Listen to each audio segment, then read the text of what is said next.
Thank you so much for joining me as we talk about ways to reduce stress. My name is Tracy Terrace, and I will be introducing you to a tool to decrease your stress. Okay, so my name is Tracy Terrace. I'm a licensed marriage and family therapist, and I am also an author and speaker. I have a book that is coming out, and the book is titled Many Voices, One Truth. And it's about belief and teaching the reader how to tune out all of the different voices in one's head that competes with the voice of the Savior. I am also a business owner. I own a group private practice called Healing the Mind and Spirit. And thank you for joining us today. So what you can expect with this webinar is the idea of the way you deal with stress is you have to identify what it is and also where your stress level is. And in this webinar, you'll learn how to decrease that stress level and learn, and hopefully by the end of this series of webinars, you will have lowered your stress level. Each week, we're going to be coming live on Facebook and through Zoom with a tip or two on how to manage your mindset and manage your thoughts as we move along through the process. So this is what you can expect.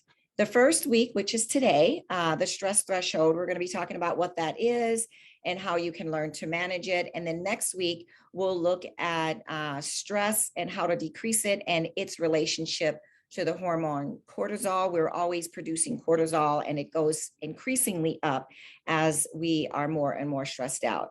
On the third week, we'll talk about decluttering the mind. And then the fourth week, we'll talk about the role of sleep and what you can do.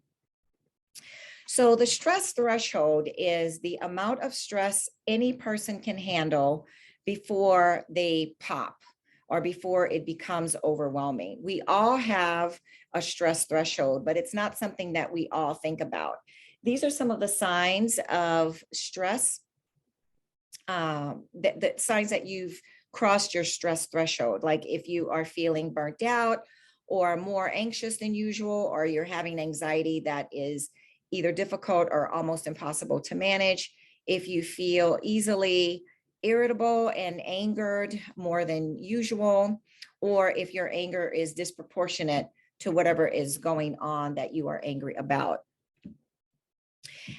Sometimes you engage in certain vices like eating or sleeping too much, or in some cases too little, engaging in drug and alcohol use and other things that you may be doing too much of, or things that are not good for you. When you have crossed your stress threshold, one of the first things you also want to do is avoid people, isolate, and kind of stay hidden and not really interact with people for fear of some of these other symptoms presenting in public. Somatic symptoms, that has to, soma means body. And so somatic symptoms are actually mental health symptoms manifesting as symptoms in your body. And so some of them might include digestive issues, skin rashes, and itching issues that have no medical basis whatsoever. They are there because it's a manifestation of the mental health symptoms that are going along. What you are looking at here is the Terrace Stress Threshold Evaluation. It is a tool that I created to assist my clients who struggle with anxiety, who struggle with managing stress in their life. And the way it works is in each of these categories, you would choose the number that best corresponds to how you are feeling now and how you have been feeling over the last 2 weeks. It's not how you've been feeling over the last year or 6 months. It's just a 2-week snapshot, because that 2 weeks is the gauge that we use in the mental health field to determine whether you're moving into a diagnosis or whether you're moving into something that's going to impair your functioning. So what you want to do is look at each of these boxes, and it's 4 pages, but I'm only including this first page, and then the next slide you will see it's the last page of the assessment. But you want to choose the number that best reflects where you are now and have been over the last 2 weeks.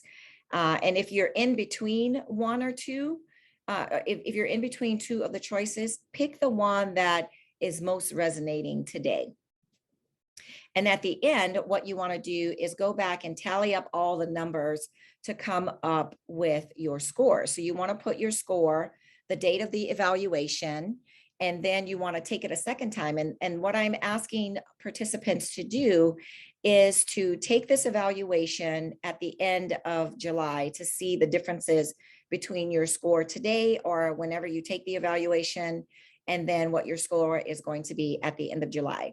So if you look at this interpretation, anything under 10 is normal, everyday concerns that any person can have. It doesn't mean that you're stressed out. It doesn't mean that you're even close to your stress threshold.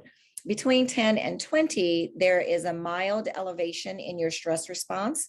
You haven't reached your threshold yet, but you're steadily climbing up. Between 21 and 31, you're bordering clinical anxiety. So you want to understand that you're approaching your limit and you want to consider implementing some self-care, whether it's relaxation or self-regulation strategies, some of which you will hear about in this webinars and some of the webinars going forward. You want to, if it's 32 to 40, it's moderately above what you can manage in a healthy manner. So you want to consider delegating things, stressors, and I'll explain what stressors are later on in the presentation in a few minutes. So you want to see if you want to delegate something or just deal with it at another time. If you are at 50, between 41 and 50, you are severely stressed and a good deal over your stress threshold. So you want to consider reaching out for assistance, whether that's from a pastor or a therapist, or or consider delegating some of the stressors on your list. Over 50, that's extremely stressed. You definitely want to consider eliminating things that are not important or non-essential, as well as speak with a professional therapist. So if you are subscribed to our email list and you subscribed during the time of this campaign where we sent out this stress threshold, you already have a copy of it on your computer somewhere. But if you subscribed to the email list prior to this campaign, you can email my assistant. I'll have her email at the end of this presentation. And we only have about like 5 to 7 minutes left in the presentation, so hang in there. But you can email her and get a copy of the evaluation. And even if you already have a copy, you can email her as well. So some of the components of anxiety include just feeling off, like restless, not, at ease within yourself, having thoughts that are irrational and people are telling you that they are irrational, obsessively worrying about whether things are big issues or little issues. The worry is ongoing and obsessive. Physiological symptoms like the somatic symptoms we talked about earlier, digestive, tummy aches, skin rashes and itching, and feeling not good enough. The idea that I'm not good enough is actually a thought, but people experience it as a feeling. And so what you're actually feeling is unworthy.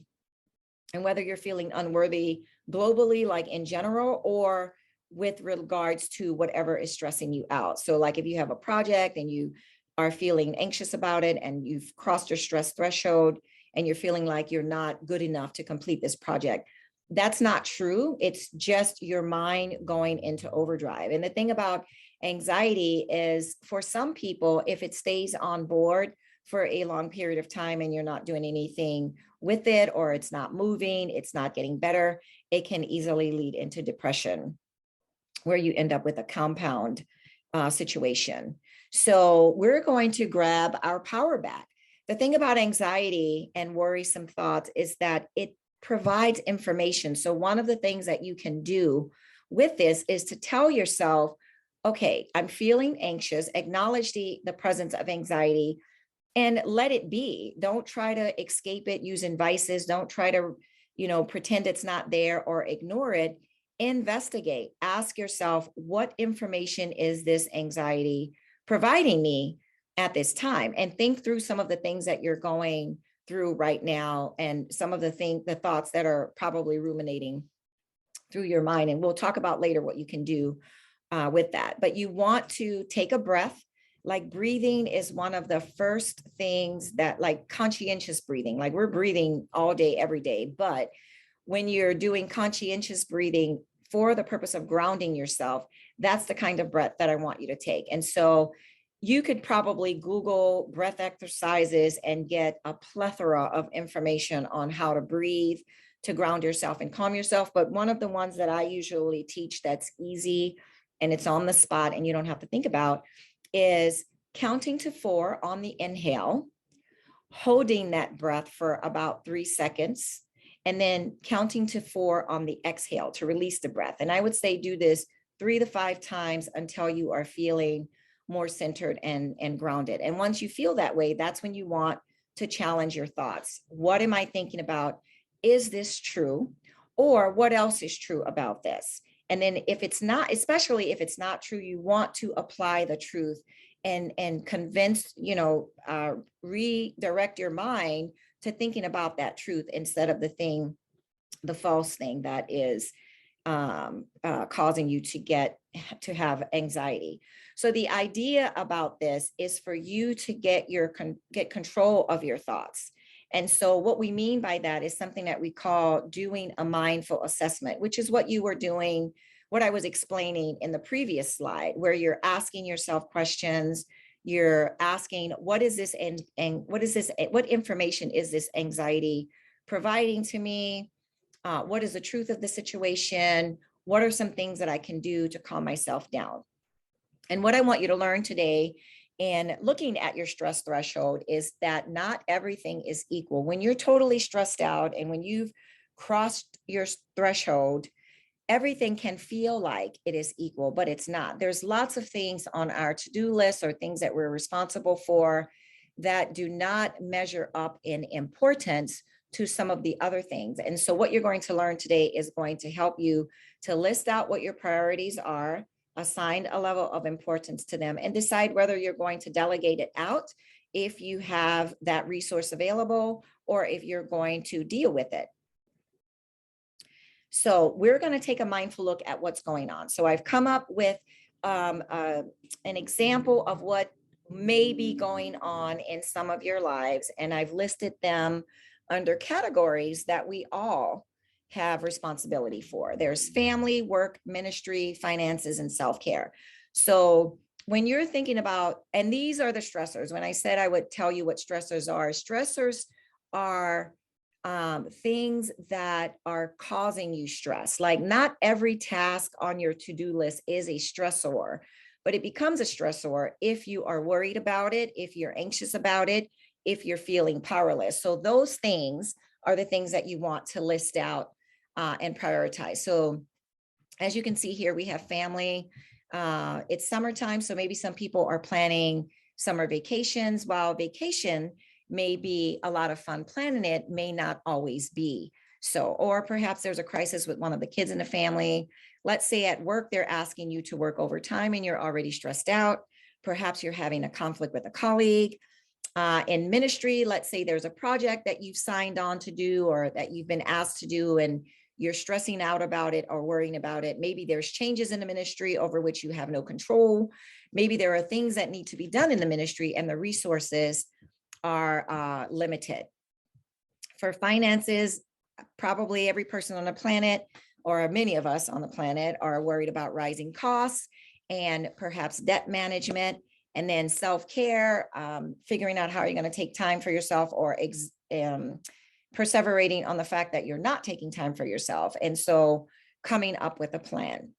So this is a tool that I use with some of my clients who are working through anxiety. I have them create this grid, which is just a piece of paper with a cross in the middle.